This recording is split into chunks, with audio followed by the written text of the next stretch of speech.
Hello everyone, welcome to Bawahis. Now we shall see our daily MCQs for 14th of July 14th. So let's start guys. So question number 1 is Thengar Char Island is sometimes seen in the news is located in. अगर आपने हमारा कल का भी MCQs देखा था या आज का करंट अफेयर्स मॉड्यूल आपने देखा है तो भाषण चार आइलैंड की वहाँ पर बात हुई है. भाषण चार आइलैंड ओके और this is concern with the Rohingyas. So Bangladesh में ये आइलैंड है. ओके इसका कॉन्टेक्स्ट ही इसका आंसर है. सो बांग्लादेश में ये आइलैंड है और यहाँ पे रोहिंग्यास को शिफ्ट किया जाना था. अब ये आइलैंड जो है वो मानसून में it is flooded with water in the monsoons. तो अब रोहिंग्यास को यहाँ से शिफ्ट नहीं किया जा सकता है. तो यही पूरा कॉन्टेक्स्ट था. ओके नाउ बांग्लादेश आप सब जानते ही इंडियन ओशन में है and lies in the bay of Bengal. तो अगर आपको कॉन्टेक्स्ट पता है तो आप ये आंसर इजीली सॉल्व कर सकते हैं. तो आंसर है हमारा B, bay of Bengal. Now let's move forward guys. One thing to note is तो जो थेंगार चार आइलैंड है इसी को भाषण चार आइलैंड बोलते हैं. तो प्लीज़ कंफ्यूज मत होइएगा. दिस इज़ ऑल्सो कॉल्ड थेंगार चार आइलैंड.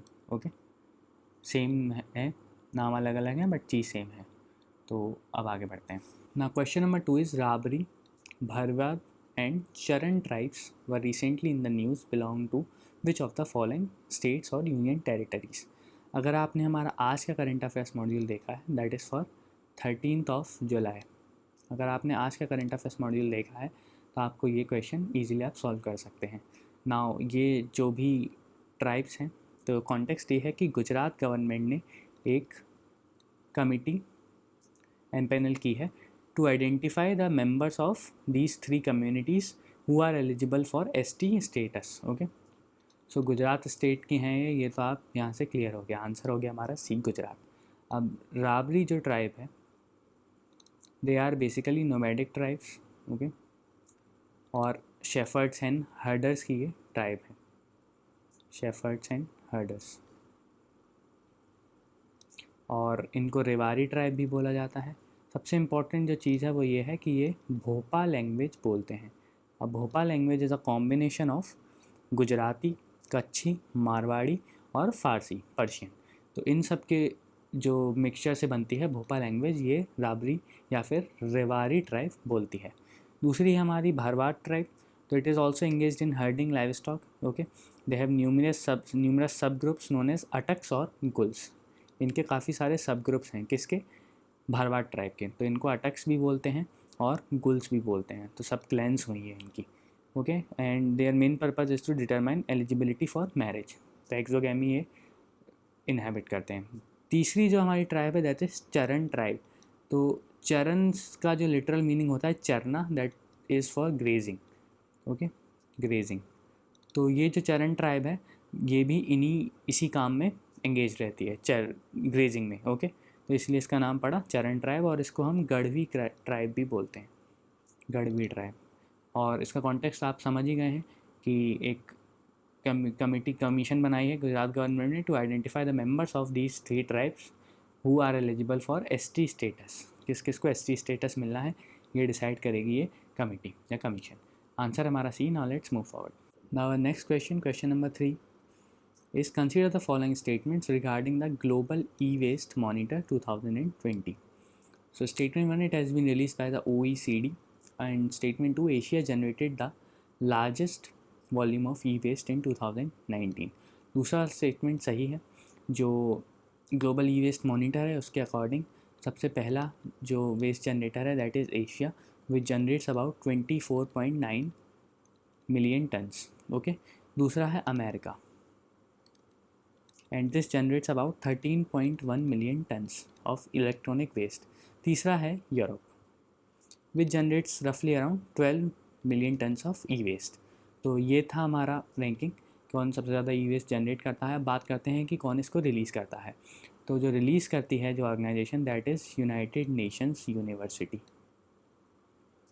और इसके along with International Telecommunication Union ITU ये भी इसमें इंगेज्ड है. फिर आपकी आती है solid waste International Solid Waste Association ISWA. और इसके अलावा एक और जो एजेंसी है that is United Nations Environment Programme UNEP। तो ये सारी जो एजेंसीज़ हैं that are involved in the release of global e waste monitor of 2020। और ये कहता है कि जितना भी जो वेस्ट जनरेट होता है वो अभी भी रिसाइकल और कलेक्ट नहीं हो पा रहा है। ओके, सो इस बार जो 2019 में जो वेस्ट जनरेशन है हमारा that is 53.6 million tons. Okay, और this is up by 21%। According to last report जो थी उससे 21% ज़्यादा वेस्ट जनरेट हो रहा है। तो आंसर है हमारा B2 ओनली, क्योंकि OECD ने निकालता है। This is release by UN University, UNU, International Telecommunications Union, ISW and UNEP। तो ये आपको याद रखना है। This is an important question. Now let's move forward guys. Now question number 4 is consider the following statements related to tiger estimation in India. आपको अभी याद होगा हमने 2018 में हमारा 4th टाइगर सेंसस कंप्लीट किया है। ओके, हर 4 साल में ये होता है, every 4 years this is conducted. ये तो बेसिक नॉलेज है, ये आपको पता होगी शायद। Statement 1, all India tiger estimation is steered by the IUCN with technical support from the wild life institute of India. अब आप जानते हैं कि स्टेटमेंट एकदम गलत है। National tiger conservation authority NTCA ये एक्सरसाइज कंडक्ट करता है with the support of wild life institute of India. तो ये स्टेटमेंट हमारा है गलत। दूसरा statement, India has achieve the target of doubling tiger population made at Saint Petersburg इन 2010। ये स्टेटमेंट एकदम सही है। इंडिया का जो टारगेट था वो था 2022 तक हमारी टाइगर पॉपुलेशन को डबल करने का, बट ये हमने 2018 में ही अचीव कर ली है। 2967 टाइगर्स रफली इतने हैं इंडिया में। अगर मैं सही जानता हूँ, हो सकता है नंबर गलत हो, बट जहाँ तक मुझे याद है ये नंबर सही है। तो 2967 टाइगर्स हैं इंडिया में।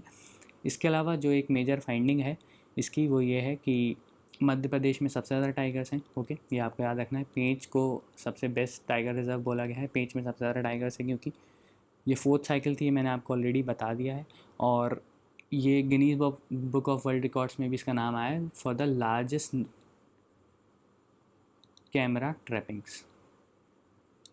लार्जेस्ट कैमरा ट्रैपिंग्स इस बार हुई हैं, इसके लिए इसका नाम Guinness book of world record Guinness book में आया है। ओके, तो ये था कॉन्टेक्स्ट, आपको ये पता होगा। आंसर है हमारा B2 only. Okay, this is quite very clear. Now let's move forward. Now next question and the last question is consider the following statements related to National Intelligence Grid. अगर again हमारा current affairs module आज का जो कि 13 जुलाई का है, please refer to this, आपको सारी इन्फॉर्मेशन मिलेगी।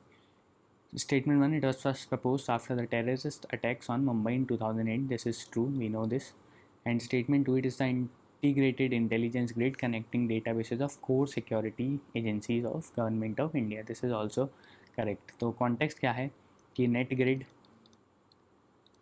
And National Crime Records Bureau, इनमें एक MOU साइन हुआ है to assess online complaints about stolen vehicles. तो जितनी भी ऑनलाइन FIRs हैं related to the stolen vehicles ये नेट ग्रिड एक्सेस कर सकता है और NCR भी एक्सेस कर सकता है। ओके, तो ये था कॉन्टेक्स्ट। अब नेट ग्रिड के बारे में मैंने आपको बताया, it was first proposed after the terrorist attacks on Mumbai in 2008 and it is integrated intelligence grid connecting databases of core security agencies of government of India. Answer है हमारा C, बोथ 1 and 2। एक और जो चीज़ इंपॉर्टेंट है कि अब net grid को CCTNS का भी एक्सेस मिलेगा। CCTNS is crime and criminal tracking network and system. Crime and criminal tracking